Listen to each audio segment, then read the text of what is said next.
York is my city. I love this place and it's got a big part of my heart. The terrorist attack that killed 8 people and injured 13 others happened only a few blocks from where I live. I ride my bike nearly every day to the exact same place that it occurred, which is only a 10-minute walk from here. So the terrorist attack feels very personal to me. But that being said, it's a shame that the President of the United States is using this tragedy to advance his unjust and discriminatory feelings and policies towards immigrants and especially Muslims. Don't get me wrong, the attack in New York was an act of terror, plain and simple. But so was South Carolina and Charlottesville and a number of other incidents that were orchestrated by white nationalists and right-wing extremists. In moments like these, it's important to know how the president's response to a very similar pattern of violence in this country differs radically depending on the identity of the perpetrator.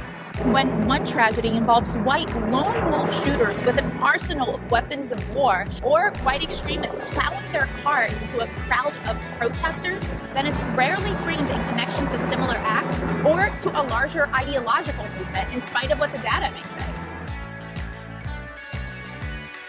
And it sure doesn't present any type of urgent political concern.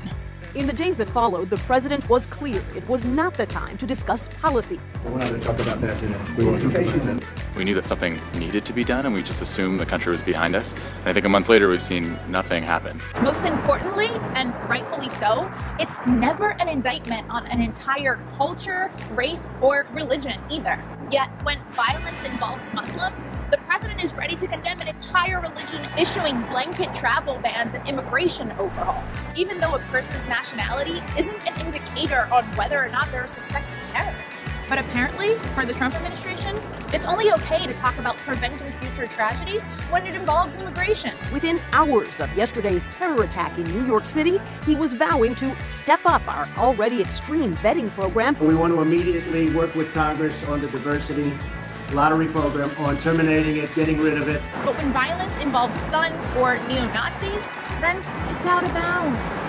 If that's not some bullshit, then I don't know what is. Are you listening? Damn.